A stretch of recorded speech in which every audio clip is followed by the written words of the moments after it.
10 years ago, I found myself reflecting on what direction to take next. I realized there were two potential paths ahead, either consulting or serving on boards of directors. I have to pay you a compliment. You're the only person in my circle who's approached the transition from an executive role to corporate governance in such a systematic way. Information about boards isn't as widely available or discussed in our society as it really should be. The board market in private companies is probably the most motivating one when it comes to applying your areas of expertise.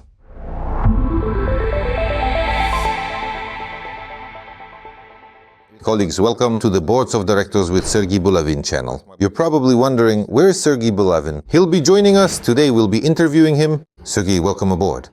Greetings, Dmytro. Greetings, dear viewers. Colleagues, I'm pleased to introduce Sergiy Bulavin, a corporate governance expert, as well as a member and chair of several advisory and supervisory boards. Sergiy, let's start with how you first became interested in boards. What sparked your interest in this topic? When did it happen and what prompted it? Yes, Dmytro. Actually, it was the result of a rather deep process that I went through about 10 years ago. What was it related to? You'd agree that strategic planning is essential. It's important for business.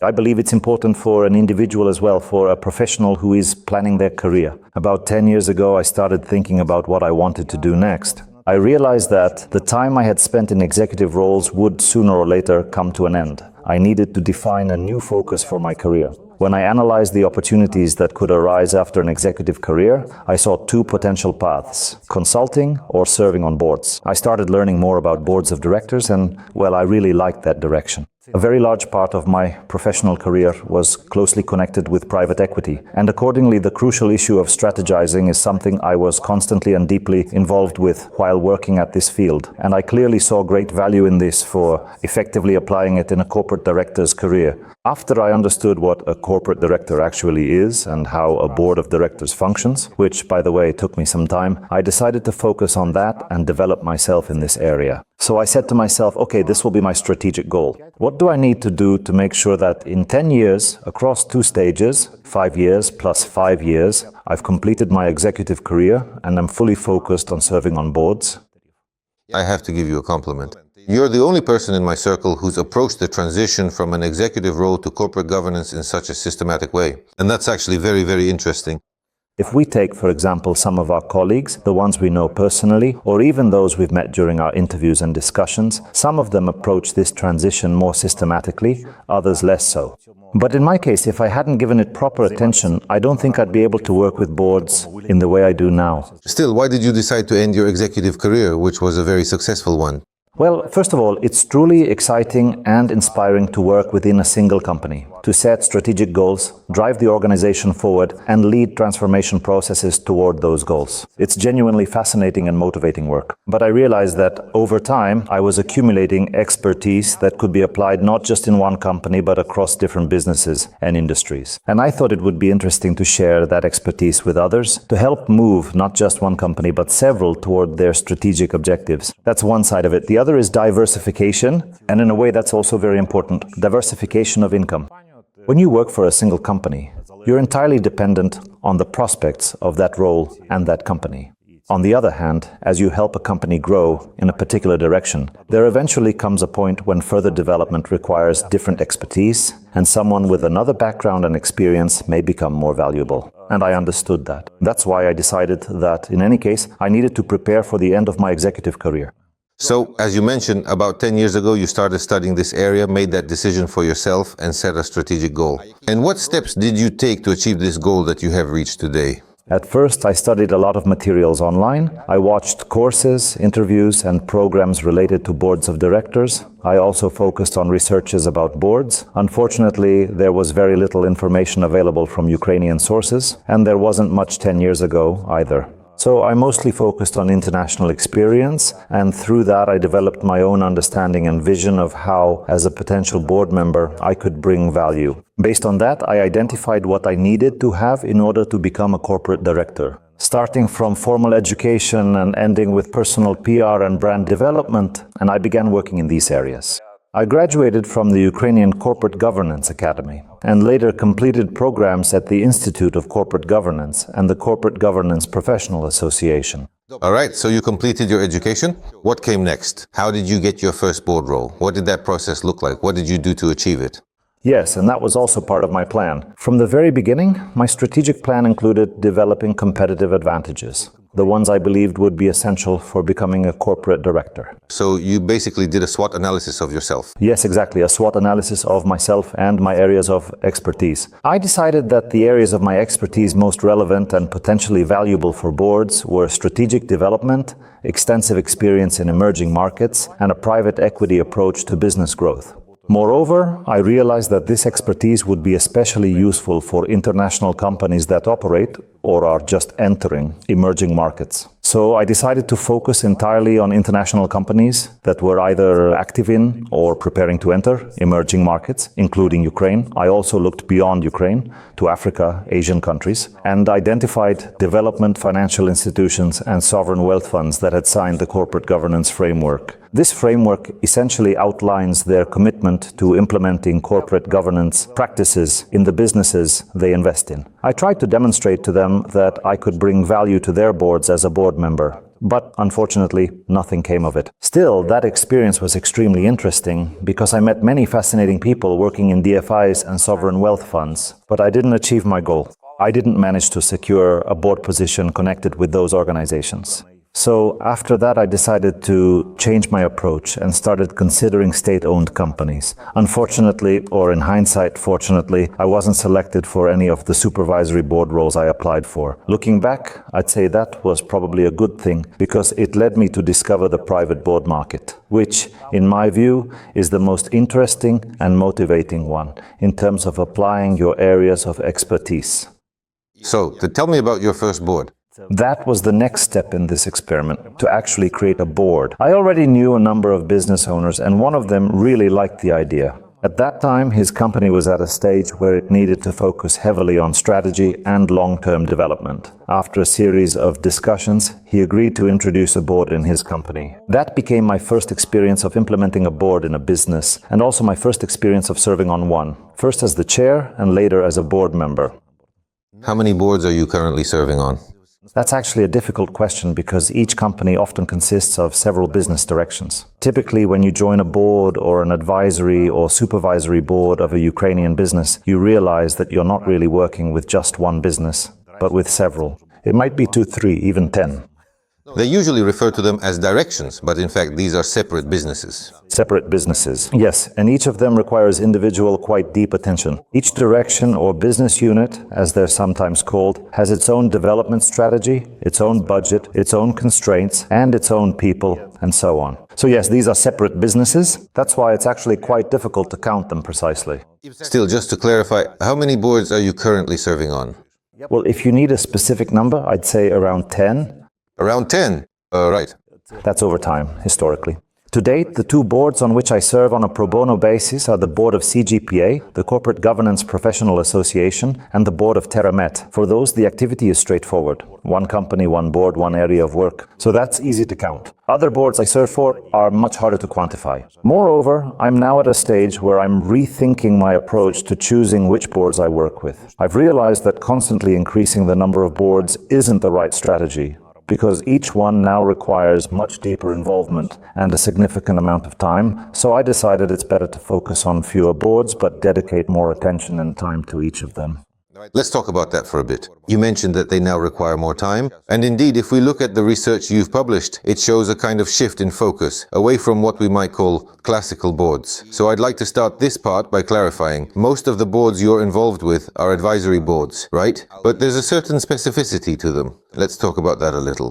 Sure, purely advisory boards are quite difficult to make work, especially in Ukrainian businesses. To implement an advisory board in its pure form, there needs to be a certain level of managerial maturity within the top management team. Unfortunately, most Ukrainian companies don't yet have that level of managerial maturity. Well, that's a challenge in terms of fully implementing advisory boards in pure form. On the other hand, it creates potential for growth. It can become an area for development and improvement when a board is introduced, just in a slightly different format. It's an opportunity for the growth of a specific business and company, but it's necessary to slightly change the format of the board's work. And as we discuss in our lectures at the Corporate Governance Institute and in the Corporate Governance Professional Association, there really is a very useful intermediate format. In other words, an advisory board with extended authority. Right. That's what we call a transitional board. A transitional board. And it can really work. It brings significant value. Aside from time limitations, are there any other triggers that might make you decide to change a board, leave one, or choose not to join? Not to join, yes. For example, when I see that the company's structure, including its revenue scale, doesn't really allow for maintaining a board over the long term. Sometimes a company may establish a board purely as an emotional decision by the owner, but of course, this board won't be able to operate for long because the company simply doesn't have the resources to financially support it. So, at some point, the board will have to decide either to work for free, lower their rates, or dissolve entirely. That's the first thing. Secondly, it's about the sense of contribution, the feeling that I'm actually bringing value to the board. Because as I mentioned at the beginning, I see my main contribution as strategy and creating additional business value. If I see that, at a given moment, this expertise isn't really needed and something else is required, I understand that I need to have a conversation with the owners and possibly step away from the board. Perhaps later, when the company needs this kind of expertise again, they'll invite me back and I'd be glad to return. But I'm against staying in a company, receiving compensation, while not feeling that what I do has any real impact. You yourself asked at the beginning, why did you get interested in boards compared to a top management career? It's the inspiration, the diversity of businesses, it's exciting and motivating and so on. But we also understand that board work doesn't only bring inspiration, it also requires making difficult or unpopular decisions, ones that affect the company or its people. Could you share some examples of such decisions? Because that's also part of the challenge of being on a board, right? The main challenge really is giving objective feedback to the business owner or to the management team. Because very often that feedback can be quite negative, and as a next step it requires certain corrections in management or even at the strategy level. Unfortunately, that happens quite often, and it's always a challenge for a board member or the board as a whole to deliver such feedback to the owners of business, to people who created and hired the board to work for them in their companies. Another quite common challenge, for example, is replacing the CEO. From time to time, boards have to make that decision. First and foremost, the board usually tries to ensure that the current CEO gets the necessary support and knowledge to stay on. But that doesn't always work out. There are other challenges as well, related to board work. For instance, when a board decides to refuse payment, we had such a case in our own experience, when we believed in the company and that its tough period would eventually pass, partly thanks to our involvement and support. So we refused compensation for a time, and later when the company recovered, it was compensated in some way. But that's not an easy decision to make. Sometimes the board makes a decision that ultimately makes itself unnecessary for the company. For example, when a company goes through restructuring or merges with the parent company, and that decision comes from the board members understand that by approving such a change, the existing board of that company will no longer be needed. But it's still the right decision. I wouldn't even call such decisions difficult, because for a board member, it should be natural to make them. Meaning not to prioritize your own interests, including financial ones, above what's best for the company.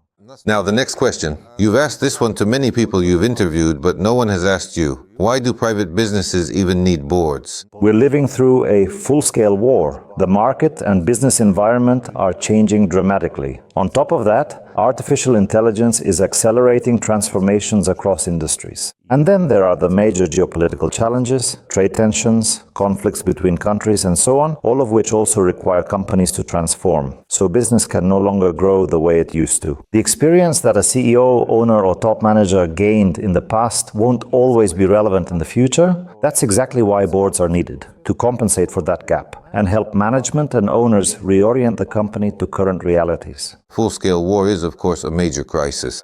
It's also a huge emotional crisis. So, how important is the board's role in providing emotional support? That's added value of a board that we mention in our lectures. How important do you think that is, especially now? It's very important. We're all under stress, naturally. Business owners, whose assets, for instance, are stored in warehouses that are occasionally hit by missiles or sharheads, they're under even more pressure, and the support that can come from the board is extremely valuable. It's not just moral support, not just saying, don't worry, everything will be fine. It's about introducing real measures that reduce risks, and the owner feels calmer, not because someone tells him to relax, but because he sees the risks being reduced. In your opinion, what are the current global trends in how boards are involved in strategy development, especially when we talk about transitional boards? And do you think there's any specificity in how this works in Ukrainian businesses?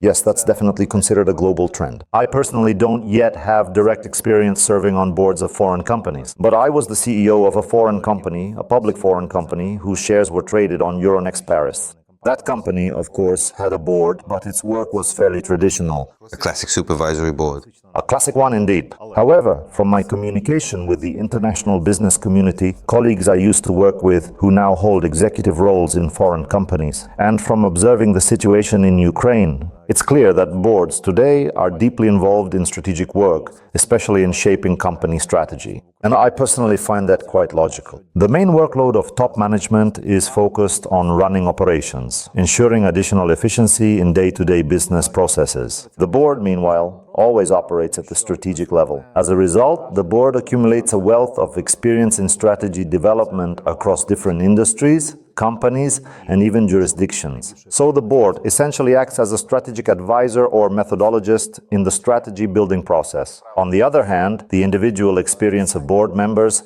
often brings critical insights that can directly shape the strategy itself. Their contribution can be highly valuable in the strategic design phase. And of course, the board plays a crucial role in overseeing the implementation of that strategy. All right, thank you. As we often say, the boards in Ukrainian private business sector is a kind of blue ocean, full of potential. But at the same time, we see that the demand for boards isn't as strong as it should be. Why do you think Ukrainian business owners still underestimate the importance of having a board? I believe that information about boards simply isn't as widely available in our society as it should be. That's exactly why you and I are working on this. That's why we keep giving presentations in different business communities to draw attention to boards, boards of directors, supervisory and advisory boards as valuable tools that truly benefit companies. We're spreading these ideas, and I believe that over time, the number of Ukrainian private businesses with their own boards will continue to grow. Even now, even during the full-scale war, when at the beginning, some owners dissolved their boards and started managing their companies on their own. Even now, we see that more and more boards are being created. And we both know that right now we're actually turning down some invitations, either because we don't have the time or because we believe a company needs to mature a bit before it's ready to introduce a board. Now you, Sergiy Bulavin, you already have 6 years of experience serving on various boards across different companies. What would you call your biggest achievement so far? I'd say my biggest achievement is following my personal strategic plan that I developed 10 years ago. Because, of course, both the pandemic and the full-scale war affected the timing of that plan. But overall, I'm more or less on track with the stages and timelines I initially set. I really value the fact that I had a strategic plan, and I'm still following it. Of course, I make adjustments from time to time, but I'm moving in the right direction. As for achievements, I don't really know. For me, many things just feel natural, so I wouldn't call them major achievements. For example, creating a board for a company. Is that an achievement? Maybe it can be seen as one, but to me it's just a natural step. What really matters is the work that comes afterward, helping the company grow and reach its strategic goals. From your experience, this is for your colleagues. How much time usually passes between the first conversation with an owner about creating a board and the actual establishment of that board? Based on your experience, is there a typical timeline? It really varies a lot. In fact, with some owners, we explain that before implementing a board, they still have a bit of homework to do. It's not only about the owner's readiness. Many owners today are indeed ready and clearly see the value of having a board. There's strong demand from their side. But if the company isn't yet able, including financially, to sustain the board and pay proper compensation, then it's actually better not to create one at all because it simply won't last. Or you might need to think about alternative terms for engaging board members. So theoretically, that's also possible. In principle, the timeline can be indefinite. An owner may genuinely want to create a board, but there might be certain factors that make it difficult, impossible, or simply inappropriate to do it right now. As a result, the process can be delayed for quite a long time, sometimes indefinitely. On the other hand, if the business has the right format and scale and the owner understands the role of the board and is ready to implement it, the process can move quite fast. Meaning, from the owner's decision to the actual establishment of the board, it could take just a few months. And what is that time usually spent on? Primarily on conducting an initial assessment of the company's strategy and current situation, defining the desired board composition, and selecting the right people to join it. So a few months overall, but this is the ideal scenario and the ideal case when both the company is ready, the owner is ready, and the format and scale are right. As a rule, there aren't many such ideal cases, so in reality, from the start of discussions or negotiations with the owner to the launch of the board, it can actually take quite a lot of time. Half a year or even a year. I see. Were there any particularly difficult decisions you had to make as a board member over these 6 years? Yes, though I wouldn't want to revisit some of the decisions made a while ago. Right now, I actually have several important decisions that I'm in the process of making. They're mostly related to the fact that a board member's period of maximum usefulness for the particular company is not infinite. Over time, the expertise that a specific member brings can lose its importance, and the board may need a member with a different kind of expertise. And in such cases, the owner might assess the situation and decide, okay, it's time to reshape the board. Then they'll consult with the board chair, plan a new composition, and gradually renew or transform the board. On the other hand, as a board member, you also periodically conduct your own self-assessment, asking yourself how much value you're still adding to the company. And if you realize that your current contribution is limited and someone else could bring more value instead, you might be the one to initiate that discussion. That's not easy, because the owner might get the wrong impression. They might think something's wrong. That you're abandoning them or that you're leaving the board for some other hidden reason. But when you explain to him why your value has decreased, why it used to be high and now it's lower, why and what kind of expertise, in your opinion, is needed for the company's further development, it works fine. But making the decision yourself and critically assessing your own contribution to the company's development, its success, and the value you bring, that can be very difficult. Yes. Well, there's probably also a chance that you're wrong about your self-assessment. That your value is actually higher than you think. Potentially, yes. Potentially, yes. It's always a discussion with the owners of the business. Right. And right now, I have made the decision to leave one board. I spoke with the chair of the board and with the owners. And together, we decided that the expertise I have is no longer as relevant as it was.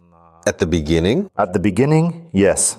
So I'm leaving that board, and in fact I was the one who initiated it. In another case, it's a different company, I was also considering leaving and critically assessing myself. We're still in discussions with the owners because they do see value in me staying on the board, although in my opinion I'm not contributing as much as I could. Sergey, let's go back to business owners. From your point of view, from your experience and from your expertise, what would you advise business owners who are thinking about creating a transitional board or a supervisory board? First of all, I'd like to address them and say that I have great respect for them, for being owners and for being business owners in the kind of circumstances we have now. It's a great responsibility, and it's very valuable when someone invests their time, money, effort, and energy into creating something. Something that potentially also solves social issues and contributes to the country's defense capacity, and so on. So that's extremely valuable. What business owners are doing now for companies that remain in Ukraine. What I could tell and recommend them is, of course, to create boards. But each case, each company, each business has its own specifics, and of course there can be no universal approach. But if the owners believe they are ready to implement boards, I would recommend that they consult with those they consider experts in board implementation to determine whether now is really the right time to create a board, whether the team and the company are ready, and whether the owner himself is ready for it. And after that, they can make the decision to establish the board and choose the right people to help them do it. How can one check if the owner is truly ready, and how important is that? Yes, at first glance it might seem like, I want to create a board. Why? To grow, develop, and so on. What's important to check here? Each owner may have their own motivation, especially when there are several owners or co-owners in one business. There's a high likelihood that each of them has their own motivation for implementing a board. First of all, it's important to test whether this desire is emotional or rational. In other words, at the beginning, you should try to discourage them, to convince them that they don't need a board. If that doesn't work, and the owner is still convinced that a board is necessary, then you continue the conversation and focus it on their readiness. The owner must understand both what a board gives and what it requires. How the owner themselves will need to change including to be able to cooperate effectively with the board. What could that mean? First of all, the owner must be willing to listen to other people's opinions. There are owners who believe they are the greatest experts in their own business. And probably such owners definitely don't need a board. They're enough for themselves. On the other hand, if the owner is ready to critically assess their own work, to critically assess the performance of top management in their company, and to listen to evaluations and advice from the board, then such an owner is definitely ready. It's also important that the owner doesn't feel like they have to immediately give away too much authority, too many decisions that they used to make alone, but now someone else would be making.